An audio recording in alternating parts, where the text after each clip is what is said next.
16.5 একটি কেবিন যেখানে ঘটে যায় একটি অপ্রত্যাশিত মার্ডার। আর এই মার্ডারের বেড়াজালে আটকা পড়ে 4 জন ব্যক্তি, কিন্তু এই 4 জনের কেউই জানে না মার্ডারটা আসলে কে করেছে। কিন্তু তবুও তারা এই মার্ডারের সাথে জড়িত। কেন এবং কিভাবে তারা জড়িত?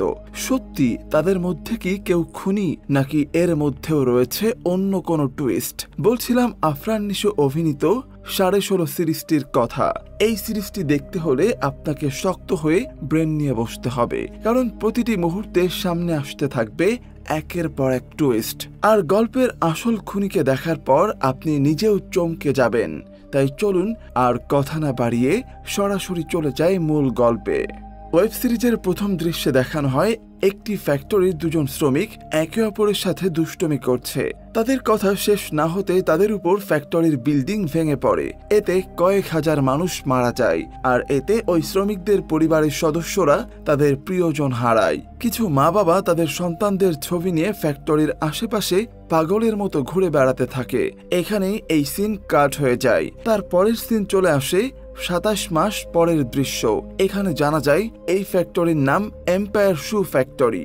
এখানে শ্রমিক পক্ষ ফ্যাক্টরির মালিককে দোষারোপ করতে থাকে, আর মালিক পক্ষ নিরীহ শ্রমিকদের দোষারোপ করতে থাকে। তারা বলতে থাকে শ্রমিকদের বহুবার কাজে আসতে নিষেধ করা হয়েছে, কিন্তু তারা চাকরি হারানোর ভয়ে কাজ ছাড়তে রাজি হয়নি। তাই এখন কোনোভাবেই তারা এর কোনো দায় নিতে পারবে না, এমনকি তাদের কোনো ক্ষতিপূরণও দেবে না। তার পরের সিনে আমরা আফরান নিশোকে দেখতে পাই। সে এই সিরিজের একজন লয়ারের ভূমিকায় অভিনয় করছে। এখানে তার নাম রেজা। তিনি হলেন এক অস্থির লেভেলের লং পোটেন্ট হারামি উকিল যাকে বলে। আশফাক রেজা হলো সেই লেভেলের উকিল। যাই হোক, এম্পায়ার শু ফ্যাক্টরির এই কেস লড়ার জন্য রেজাকে হায়ার করেছে। কিন্তু এই কেস লড়তে এসে রেজা নিজেই আরেকটি কেসে ফেসে যায়। রেজা সুন্দরী মেয়েদের প্রতি আসক্ত হওয়ায় এম্পায়ার শু ফ্যাক্টরির মালিক রেজার মনোরঞ্জন করার জন্য নাতাশা নামের একটি মেয়েকে তার কাছে পাঠায়। তারা 2 জন যখন হোটেলে বসে কথা বলছিল, তখন নাতাশা দূরে রাকিব নামের এক লোককে দেখে বারবার করে বলতে থাকে, রাকিব স্যার, রাকিব স্যার। এখন আপনারা হয়তো ভাবছেন এই রাকিবটা আবার কে? সেটা আমরা গল্প এগোলেই জানতে পারবো। যাই হোক, কিছুক্ষণ পর রেজা নাতাশাকে নিয়ে রুমে 16.5-তে যায়, আর ঘটনাটা এইখান থেকেই শুরু হয়। আর এই রুম 16.5 নামে এই ওয়েব সিরিজটার নামই দেয়া হয় 16.5। যাই হোক, হোটেল বয় রেজা আর নাতাশাকে রুম পর্যন্ত এগিয়ে দিয়ে আসেন। রুমে ঢোকার পর রেজা ফ্রেশ হতে গেলে নাতাশা রেজার বিভিন্ন ফাইলের ছবি তুলতে থাকে। নাতাশা ভাবে রেজা কিছুই দেখেনি, কিন্তু রেজা হলো অন্য লেভেলের খেলোয়াড়। সে বাথরুম থেকে বের হয়ে উকি দিয়ে নাতাশার কর্মকাণ্ড দেখে ফেলে। এসব দেখে রেজা নাতাশার উপর একটু সন্দেহ হয়, কিন্তু সে নাতাশাকে কিছুই বুঝতে দেয় না। এরপর রেজা নাতাশার কাছাকাছি যেতে চাইলে নাতাশা ফ্রেশ হওয়ার বাহানায় ওয়াশরুমে চলে যায়। তো যাই হোক, তারপর রেজা তার বন্দুকটি টেবিলে রাখতে গেলে একটা শোপিসের মধ্যে সিসিটিভির ক্যামেরা দেখতে পায়, কিন্তু রেজার তাতে কোনো কিছুই যায় আসে না। যাই হোক, রেজা আর নাতাশা যখন বিছানায় ছিল, তখন নাতাশা বারবার রেজার কাছ থেকে বিভিন্ন তথ্য নেওয়ার চেষ্টা করে, কিন্তু রেজা বারবারই তাকে এড়িয়ে যায়। এমন সময় রেজার মেয়ে রেজাকে কল করে জানায় তার স্ত্রী খুবই অসুস্থ হয়ে পড়েছে, সে যেন জলদি হসপিটালে চলে আসে। এটা শুনে রেজা রেডি হয়ে বেরিয়ে যাওয়ার সময় নাতাশাকে বলে, আমি 2 ঘন্টার মধ্যেই ফিরে আসছি। রেজা নিচে নামার পর আবার কি যেন ভেবে উপরে উঠে আসে। এমন সময় সে সাংবাদিক রিমিকে দেখতে পায়। এরপর যখন আবার নিচে নেমে গাড়ির কাছে যায়, ঠিক তখনই তার গাড়ির সামনে একটা লাইটার পড়ে আর ছোট একটা বিস্ফোরণ ঘটে। এতে রেজা একটু বিরক্ত হলেও এই বিষয়টাতে তেমন গুরুত্ব দেয় না। হাসপাতালে যাওয়ার পর রেজা দেখে তার স্ত্রীর অবস্থা অনেক খারাপ। রেজা যখন তার স্ত্রীর কাছে যায়, তখন তার স্ত্রী তাকে বলে সরি। রেজা অবাক হয়ে জিজ্ঞেস করে, সরি বলছো কেন? তার স্ত্রী বলে, কাল তোমার জন্য অনেক বড় একটা দিন, আর আজকে আমি এভাবে অসুস্থ হয়ে পড়লাম। কিন্তু তুমি চিন্তা করো না, তুমি কালকের কেসটাও জিতবে। তুমি তো হারতে শেখোনি, কিন্তু আমি দোয়া করি তুমি যেন কালকে এটা না যেত। আমি চাই নিরীহ শ্রমিকগুলো তাদের ক্ষতিপূরণ পাক। রেজার স্ত্রী আরো কিছু বলতে চাচ্ছিল, কিন্তু রেজার ফোনে কল আসায় থেমে যায়। ফোনের উপাস থেকে আলতাফ নামের একজন পুলিশ অফিসার বলে ওঠে, যত দ্রুত সম্ভব ভায়োলেট কিমে চলে আসুন, মানে ওই সেই 16.5 রুমে। রেজা জানায় এখন সে যেতে পারবে না। ওই পুলিশ অফিসার বলে, আপনি যেখানে থাকবেন সেখানে ঝামেলা হবে না। তা হতে পারে না, এখানেও ঝামেলা হয়েছে, জলদি আসুন। 15 মিনিট টাইম দিলাম। এর মধ্যে আসলে একটা বোঝাপড়া করা হতে পারে। রেজা আর কোনো কথা না বলে ওই হোটেলে চলে যায়, যেখানে যাওয়ার পর তার মাথায় আকাশ ভেঙে পড়ে, কারণ যে নাতাশার সাথে সে কিছুক্ষণ আগে বিছানায় ছিল সেই নাতাশাই এখন লাশ হয়ে শুয়ে আছে।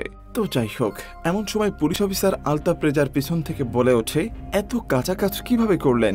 এভাবে মেরে ফেলে চলে গেলেন? কি ভেবেছিলেন অন্য কেউ এসে আপনার ক্রাইম ক্লিন করে দেবে? এরপরই সবাই মিলে রেজাকে চেপে ধরে। সবাই খুনের দায়ে রেজার উপরে চাপিয়ে দেওয়ার চেষ্টা করতে থাকে। সাংবাদিক রিমি তার ফোনের ক্যামেরা অন করে বলেন, অন ক্যামেরায় বলে ফেলুন খুনটা কেন করলেন। তখন রেজার ব্রেন আর আমাদের ব্রেন খেলতে শুরু করে। রেজা একটু অ্যাটিটিউড নিয়ে চেয়ারের উপর বসে বলে, নাতাশা খুবই ভালো এবং ইনোসেন্ট একটা মেয়ে ছিল, এত কম বয়সে এভাবে ওর জীবনটা চলে গেল। কিন্তু আপনাদের সবার কাছে আমার একটা প্রশ্ন, আমার খুব জানতে ইচ্ছা করছে, এই রুমে সবার আগে কে ঢুকলো? নাতাশা খুন হয়ে যাওয়ার পর নাতাশার লাশ নিশ্চয়ই আপনাদের কাউকে ডেকে আনেনি। খুনিকে আলতাফ সাহেব আপনি নাকি রাকিব সাহেব নাকি সাংবাদিক ম্যাম আপনি? আপনারা কি জানেন আমি একটা জরুরি কাজে বাইরে বেরিয়ে গিয়েছিলাম, তারপর আবার একটা কাজে উপরে এসেছিলাম। তখন আমি এই জার্নালিস্ট ম্যাডামকে এই করিডোরে ঘোরাঘুরি করতে দেখেছিলাম। তো আপনি কেন এখানে ঘোরাঘুরি করছিলেন? এসব শুনে রুমি বলে, ফাঁদে পড়ে এখন উঁচু গলায় কথা বলছেন? রেজা বলে, আপনি আমাকে পছন্দ করেন না সেটা আমি খুব ভালো করেই জানি, তাই বলে একটা ইনোসেন্ট মেয়েকে খুন করে আমাকে ফাঁসাবেন? হাই হাই। রিমি রেজার এই প্রশ্নের কোনো উত্তর না দিয়ে রাগ দেখিয়ে রুম থেকে বেরিয়ে যায়। তারপরে সিন শিফট হয়ে 2.5 ঘন্টা পেছনে চলে যায়। এখন আমরা দেখতে পাবো 2.5 ঘন্টা আগে কি কি ঘটেছে এখানে। আমরা রিমিকে এই হোটেলে বসে ড্রিঙ্কস করতে দেখি। এখানে আমরা জানতে পারি রিমি একজন টিভি টকশোর হোস্টার। সে গার্মেন্টস শ্রমিকদের পক্ষে বিভিন্ন যুক্তি দিয়ে কথা বলে। কিছুদিন আগে তার চাকরিটা চলে গিয়েছে, আর এই রেজার কারণেই রিমি তার চাকরিটা হারিয়েছে। বলতে হবে রেজা অনেক পাওয়ারফুল, তাই রেজার প্রতি রিমির ভীষণ রাগ। সে যে কোনোভাবেই তার জবটা ফিরে পেতে চাইছে, তাই সে রাকিবের সাথে মিলে রেজাকে ফাঁসানোর প্ল্যান করছে। এই ভায়োলেন্ট হোটেলে আসলে রিমি আর রাকিব রেজাকে ফাঁসিয়ে নিজেদের স্বার্থ হাসিল করতে চেয়েছিল। এখানে রাকিবের কি স্বার্থ লুকিয়ে আছে তা আপনারা কিছুক্ষণ পরেই জানতে পারবেন। এরপর রাকিব রিমির কাছ থেকে উঠে যাওয়ার পর পুলিশ অফিসার আলতাফ রিমির কাছে আসে। এখানে আমরা তাদের কথাবার্তা শুনে বুঝতে পারি আলতাফ একসময় রিমির এক্স বয়ফ্রেন্ড ছিল। 3 বছর তাদের মধ্যে কোনো কথা হয়নি, কিন্তু আজ রিমি নিজে থেকেই আলতাফকে ডেকে পাঠিয়েছে, কারণ আলতাফই এম্পায়ার শু ফ্যাক্টরি কেসটার ইনভেস্টিগেশন করছে। তো আলতাফ আর রিমি যখন কথা বলছিল তখন আলতাফ নাতাশাকে ওই হোটেলের ভেতরে ঢুকতে দেখে। এখানে আমরা জানতে পারি আলতাফ অনেক আগে থেকেই নাতাশাকে চেনে। তারপর সিন আবারও শিফট হয়। এখানে রাকিব রিমিকে বলতে থাকে, আমাদের প্ল্যান ফেল করেছে। এটা শুনে রিমি প্রচুর রেগে যায় আর বলে, প্ল্যান ফেল করুক বা পাস করুক, কালকের মধ্যে আমি আমার নতুন অ্যাপয়েন্টমেন্ট লেটার চাই। এবং ফোন রাখার পর রাকিব রিমিকে মেসেজ করে রেজা আর নাতাশা যে রুমটাতে উঠেছিল ওই রুমটাতে যেতে বলেন। সাথে সাথে রিমি সেখানে চলে যায়, কিন্তু রুমে ঢুকে সে প্যানিক হতে শুরু করে আর দ্রুত রুমটা থেকে বেরিয়ে আসে। এরপর রিমি রাকিবকে কল করে রুমে আসতে বলে। এর মাঝে আলতাফও ওই রুমে ঢুকে পড়ে। তারা সবাই নাতাশার ডেড বডি এভাবে পড়ে থাকতে দেখে বেশ চিন্তিত হয়ে পড়ে। এদিকে রিমি প্রচুর রেগে রাকিবকে বলতে থাকে, আপনি কি আমাকে ফাঁসানোর চেষ্টা করছেন? এই কারণেই কি আমাকে মেসেজ করে এই রুমে আসতে বলেছেন? আপনি আসলে কাকে ফাঁসাতে চান, আমাকে নাকি রেজাকে? এই ডায়লগের সাথে সাথেই এই সিনটা আবার কাট হয়ে যায়। এবার আমাদের 3 সপ্তাহের আগের দৃশ্য দেখানো হয়। এম্পায়ার শু ফ্যাক্টরির বিপক্ষে ফ্যাক্টরির ম্যানেজার রাকিবকে তার অফিসে ডেকে পাঠিয়েছিল। যদিও রাকিব তার অপোজিট পার্টির সিও ছিল, ম্যানেজার তাকে তাদের সাথে কাজ করতে বলে, মানে রাকিবকে তার কোম্পানির সাথে বেইমানি করতে বলে। রাকিব প্রথমে রাজি না হলেও ম্যানেজার তাকে অনেক বড় পজিশনের লোভ দেখায়। সে রাকিবকে বলে, আমার কোম্পানি যেভাবে ধ্বংস হয়েছে আপনাদের কোম্পানিটাও সেভাবে ধ্বংস করে দিন। তারপর বিনিময়ে আপনি যত বড় পজিশন চাইবেন আপনাকে তত বড় পজিশন দেয়া হবে, আর যত টাকা চাইবেন তত টাকাই দেয়া হবে। এসব শুনে রাকিব রাজি হয়ে যায়। এরপরে রাকিব রিমির সহায়তায় রেজাকে ফাঁসানোর প্ল্যান করে। এখানে জানা যায় রাকিব রেজার রুমে ওই সিসিটিভির ক্যামেরাটা লাগিয়েছিল, যেন নাতাশা আর রেজার কিছু গোপন মুহূর্তের ভিডিও ক্লিপ সংগ্রহ করে সেই রেজাকে ব্ল্যাকমেইল করতে পারে। কিন্তু রাকিবের এই প্ল্যানটিও ফেল করে, কারণ রেজা শুরুতেই তো ওই ক্যামেরাটা দেখে ফেলেছে। তার কিছুক্ষণ পর রাকিব একজন শ্রমিক নেতার সাথে কথা বলার জন্য নিচে নেমে আসে। তারপর তার হাতে কিছু টাকা ধরিয়ে দিয়ে বলে, শ্রমিকদের দিয়ে বড়সড় আন্দোলন শুরু করুন। লোকটা হাসতে হাসতে রাকিবকে বলে, আপনাকে তো বিশ্বস্ত কুকুর ভেবেছিলাম, শেষে কি আপনিও বেইমানি করলেন? এই লোকের সাথে কথা শেষ করে রাকিব তার রুমে ফিরে আসে। সে রেজার রুমের ভিতরে দেখার চেষ্টা করে কিন্তু কোনোভাবেই দেখতে পারে না, কারণ রেজা তখনই ওই ক্যামেরাটা অফ করে দিয়েছিল। তাই রাকিব রিমিকে ফোন দিয়ে বলে তাদের প্ল্যান ফেল করেছে। রিমির সাথে কথা শেষ করে রাকিব নাতাশার কাছে যায়। এমন সময় লক্ষ্য করে রুম সার্ভিস বয় নাতাশার রুম থেকে বেরিয়ে যাচ্ছে। সেখানে গিয়ে রাকিব নাতাশার সাথে প্রচুর রাগারাগি করে, কারণ প্ল্যান মতো কিছুই হয়নি। এরপর রাকিব নাতাশা রেজার ফাইলের যে ছবিগুলো তুলেছে সেগুলো দেখতে চায়, কিন্তু নাতাশা দেখাতে চায় না। তাই রাকিব রাগের মাথায় নাতাশার মাথায় বন্দুক ঠেকায়। এখানেই এই সিন কাট হয়ে যায়। তাহলে কি রাকিব নাতাশাকে খুন করেছে? সাসপেন্স আরো কিছু বাকি আছে। যাই হোক, তারপরে ওই শ্রমিক নেতা রাকিবকে কল করে এবং জানায় কোনো শ্রমিকই আন্দোলন করতে রাজি হচ্ছে না। রাকিব তার কথাটা বিশ্বাস করতে চায় না, কারণ সে ভাবছিল রেজা তাকে আরো বেশি টাকা দিয়েছে, যার কারণে সে আন্দোলনে নামতে চাচ্ছে না। এসব চিন্তা করে রেজার প্রতি রাকিবের রাগ আরো বেড়ে যায়। এখান থেকে সিন শিফট হয়ে বর্তমানে ফিরে আসে। রেজা রিমিকে জিজ্ঞাসা করে, আপনি একজন ডিভোর্সি মেয়ে, তার উপর একজন জার্নালিস্ট, আপনি এখানে কি করছিলেন? রিমি এর কোনো উত্তর না দিয়েই রুম থেকে বেরিয়ে যায়। আলতাফও তার পিছু নেয়। বাইরে বের হওয়ার পর তাদের দুজনের মধ্যে কথা কাটাকাটি হয়। তাদের কথা শুনে বোঝা যায় আলতাফের সন্দেহ রিমি নাতাশাকে খুন করেছে। রিমি এসব কথা শুনে প্রচুর রেগে যায় আর বলে, আমি রেজাকে ফাঁসাতে চাই, এটা সত্য, কিন্তু তাই বলে আমি কাউকে খুন করব না। আমি নাতাশাকে মারিনি। তোকে যখন আমি এখানে আসতে বলেছিলাম প্রথমে তুই রাজি হোসনি, পরে কেন এলি? তাহলে কি তুই নাতাশাকে খুন করেছিস? এই জায়গায় টুইস্টের উপরে টুইস্ট আসতে থাকে। কে আসলে খুনি? এইখান থেকে সিন শিফট হয়ে ফ্ল্যাশব্যাকে চলে যায়। এখানে দেখানো হয় আলতাফ একদিন ইনভেস্টিগেশনের জন্য রাকিবের অফিসে গিয়েছিল প্রায় 2 বছর আগে। যাই হোক, সেই অফিসে নাতাশাও জব করত, কিন্তু রাকিব আলতাফকে কোনোভাবেই ইনভেস্টিগেশনে হেল্প করতে চায় না। তাই আলতাফ রেগে সেখান থেকে বেরিয়ে যায়। তারপর পেছনে নাতাশাও বের হয় এবং আলতাফের সাথে কফি খায়। কফি খাওয়ার এক পর্যায়ে আলতাফ নাতাশার কাছে পার্সোনাল টাইম চাই, কিন্তু নাতাশা তাতে সম্মতি দেয় না। সে আলতাফকে জানায় আজকে তার হাজবেন্ডের সাথে ঘুরতে যাবে, মানে নাতাশা বিবাহিত ছিল।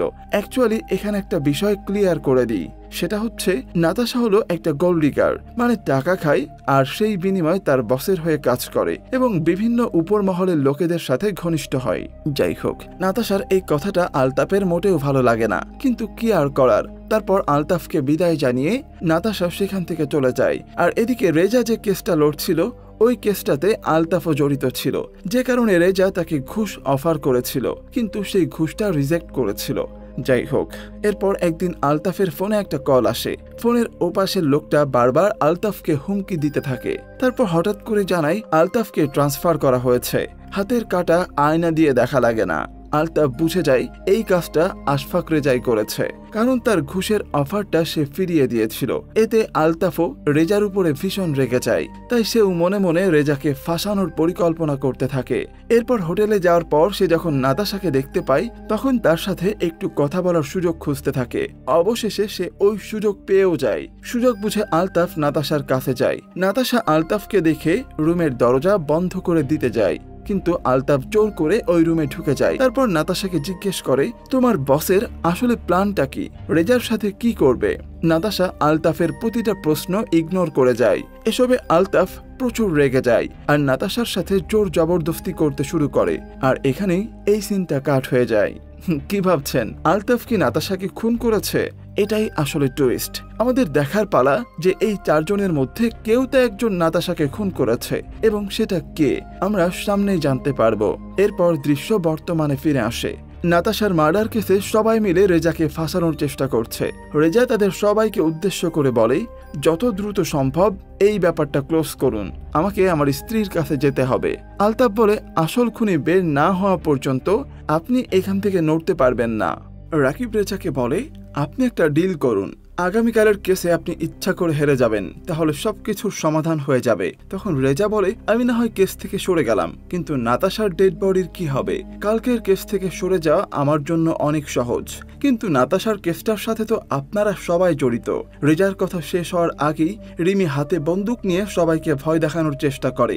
রিমি রেজাকে বলে, আপনার ক্লায়েন্টকে কল করে জানিয়ে দিন কালকের কেসে আপনি স্বেচ্ছায় হেরে যাবেন। রেজা রিমিকে শান্ত করার জন্য বলে, আচ্ছা আমি কল করছি, তার আগে আপনি পিস্তলটা রাখুন। রিমি বলে, আমি কাউকে বিশ্বাস করি না, খুন তোমাদের মধ্যে যে কেউ করতে পারে। এখানে একটা মেয়ের লাশ পড়ে আছে আর তোমরা সবাই শকুনের মতো কামড়াকামড়ি করছো, ভাগাভাগি করছো নিজেদের স্বার্থ নিয়ে। তারপর রাকিব রিমিকে শান্ত করে এবং সবাই শান্ত হয়ে বসে। যাই হোক, এদিকে রেজা সবাইকে উদ্দেশ্য করে বলে, আমি কিছু কথা বলতে চাই, মন দিয়ে শুনুন। এই খুনটা যে কেউ করতে পারে, আমিও করতে পারি, আপনিও করতে পারেন, কিন্তু আমি যদি খুন করি তাহলে আমার লাইসেন্স করা বন্দুক দিয়ে কেন খুন করব? এটা তো খুব সহজেই আমি ফেঁসে যাব। আর দ্বিতীয়ত, আমার পিস্তল তো আমার কাছে ছিল না। রেজা রাকিবকে একটা মেইল দেখিয়ে বলে, এই দেখুন, আজ দুপুরে আমি থানায় পিস্তল হারানো জিডি করেছি।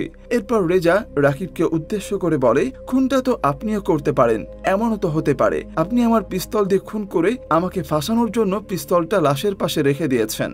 আবার খুনটা রিমিও করতে পারে, কারণ চাকরি হারানোর শোকে বেচারি পাগল হয়ে গিয়েছে। সে হয়তো জোর করে নাতাশাকে দিয়ে আমার বিরুদ্ধে স্টেটমেন্ট লিখে নেওয়ার চেষ্টা করছিল। আবার খুনটা আলতাফও করতে পারে, কারণ নাতাশা একসময় তাকে রিজেক্ট করেছিল, তাই হয়তো নাতাশার উপর প্রতিশোধ নেওয়ার জন্য আলতাফ নাতাশাকে খুন করেছে। আলতাফ বলে, এত ভূমিকা না করে সত্যি কথা বলুন, আপনি নাতাশাকে খুন করেছেন। রেজা তো আর এত কাঁচা খেলোয়াড় না। তখন রেজা বলে, আপনারা তো তাড়া কিসের? দেখুন, আমরা সবাই কোনো না কোনো ভাবে খুনের সাথে জড়িয়ে গিয়েছি, কিন্তু আমরা সবাই নিজেদেরকে নির্দোষ দাবি করছি। তাই আমার মনে হয় নাতাশার ডেড বডিটা আমাদের সরিয়ে ফেলা উচিত। আমি সবকিছুর ব্যবস্থা করে দিচ্ছি। আলতাফ বলে, আমি চাই তদন্ত হোক, আসল অপরাধী ধরা পড়ুক। এমন সময় হঠাৎ করেই রুমের কলিং বেল বেজে ওঠে। রাকিব উঠে দরজা খুলে রুম সার্ভিস বয় শফিককে দেখতে পায়। শফিক রাকিবকে বলে, স্যার, অনেকক্ষণ ধরে 16:30 থেকে কোনো অর্ডার আসছে না, তাই চেক করতে আসলাম। এটা শুনে রাকিব প্রচন্ড রেগে যায় আর চিৎকার করে বলতে থাকে, আমরা একটা ইম্পর্টেন্ট মিটিং করছি। আমি বলেছিলাম না পারমিশন ছাড়া যেন কেউ এই 16:30 রুমের আশেপাশে না আসে? তো যাই হোক, ওই সময় রেজা দরজার কাছে আসে আর শান্ত গলায় শফিককে বলে, খাবার লাগলে আমরা অর্ডার করব, তুমি যাও। শফিক সেখান থেকে চলে যাওয়ার পর রেজা রাকিবকে বলে, ছেলেটা ভালো, আমরা ওকে ইউজ করতে পারি, পরে না হয় বিনা পয়সায় আমিও ওর কেস লড়ে দেব। মানে রেজা নাতাশার খুনের দায়ে এই ছেলেটাকে ফাঁসিয়ে দেওয়ার প্ল্যান করছে। রেজা এবং রাকিব রুমে ঢোকার পরেই নাতাশার ফোনে একটা কল আসে। এখানে দেখা যায় শফিক নাতাশাকে কল করছে। এটা দেখে সবাই অবাক হয়ে যায়। এখন আপনারা হয়তো ভাবছেন শফিকের সাথে নাতাশার সম্পর্ক কি? এটা জানার জন্য আমাদের আবার ফ্ল্যাশব্যাকে যেতে হবে। নাতাশা আর শফিক একটা গভীর রিলেশনশিপে ছিল। ওরা দুজনেই একে অপরকে ভালোবাসতো। ওরা বিয়ে করার সিদ্ধান্ত নিয়েছিল, মানে ভীষণ প্রেম ছিল। নাতাশা জানতো শফিক একটা হোটেলে জব করে, কিন্তু ভায়োলেন্ট কিং এ জব করে এটা সে জানতো না। নাতাশা হোটেলে গিয়ে শফিককে দেখে ভীষণ বিব্রতকর অবস্থায় পড়ে যায়, কিন্তু রেজার সামনে নিজেকে সামলে নেয় শফিক। এইসব দেখে অনেক কষ্ট পায়। একটা জায়গায় গিয়ে সে ভীষণ কান্নাকাটি করে। এরপর রেজা যখন নাতাশাকে রেখে তার স্ত্রীর কাছে যায়, তখন শফিক নাতাশার রুমে যায়। নাতাশা শফিককে কিছু একটা বোঝানোর চেষ্টা করে, কিন্তু শফিক নাতাশার কোনো কথা না শুনে নাতাশাকে একজন গেস্টের মতোই ট্রিট করে। নাতাশা নিজেকে ক্লারিফাই করতে চায়, কিন্তু শফিক তাকে কোনো সুযোগ দেয় না। এতে নাতাশা ভীষণ কষ্ট পায়, কারণ বহু পুরুষের সাথে সে রাত কাটালেও মন থেকে শুধু শফিককেই সে ভালোবাসে। ওদিকে হাজবেন্ড, এদিকে গোল্ড ডিগার, আর একদিকে এক্স বয়ফ্রেন্ড। যাই হোক, শফিকের মন আচরণ আর নাতাশা মেনে নিতে পারে না, তাই সে রেজার পিস্তলটা নিয়ে নিজেই নিজেকে গুলি করে মেরে ফেলে, মানে আত্মহত্যা করেছে সে এখানে। সুতরাং বুঝতে পারছেন, নাতাশাকে এদের মধ্যে কেউই খুন করেনি, বরং সে নিজেই নিজেকে খুন করেছে। তারপর এখানে সিন কাট হয়ে যায়। তারপর এই ওয়েব সিরিজের শেষ দৃশ্য দেখানো হয়। এখানে রেজা নিজের ওয়াইফকে সময় দিচ্ছে, অন্যদিকে রাকিব তার বসের বাহবা পায়। অন্যদিকে নাতাশার মার্ডার কেসের দায় রেজা পুরোপুরি শফিককে ফাঁসিয়ে দেয়। পুলিশ শফিককে নাতাশার মার্ডারের দায়ে অ্যারেস্ট করে। শফিককে থানায় নিয়ে যাওয়ার সময় শফিককে সাংবাদিকরা নানান প্রশ্ন করতে থাকে। তারা বলতে থাকে, কে খুন করেছেন, খুনের আগে কি ধর্ষণ করেছেন, টাকার লোভে খুন করেছেন, কিছু বলছেন না কেন, ইত্যাদি ইত্যাদি। শফিক বলে, আমার অনেক কিছু বলার আছে, আপনারা কি শুনবেন? তার এই কথাটির সাথে শেষ হয়ে যায় 16.5 নামের এই সিরিজের সিজন 1। এখানে আমরা বুঝতে পারছি শফিক ইনি হলেন একমাত্র সাক্ষী, যার ভিতরে এখনো অনেক কথা লুকিয়ে আছে। আর সেই কথাগুলো হয়তো আমরা সেকেন্ড সিজনে জানতে পারবো, কারণ এ বাদেও ওই 16.5-তে আরো অন্য কোনো কাহিনী হয়তো ঘটেছিল, যেটা শফিক জানে। তো এই ছিল আফরান নিশো অভিনীত 16.5 সিরিজটির কাহিনী। সিরিজটি কেমন লাগলো সেটি অবশ্যই কমেন্টে জানাবেন। আর দ্বিতীয় সিজনের জন্য কে কে অপেক্ষা করছেন সেটিও জানাতে পারেন কমেন্ট বক্সে। ধন্যবাদ।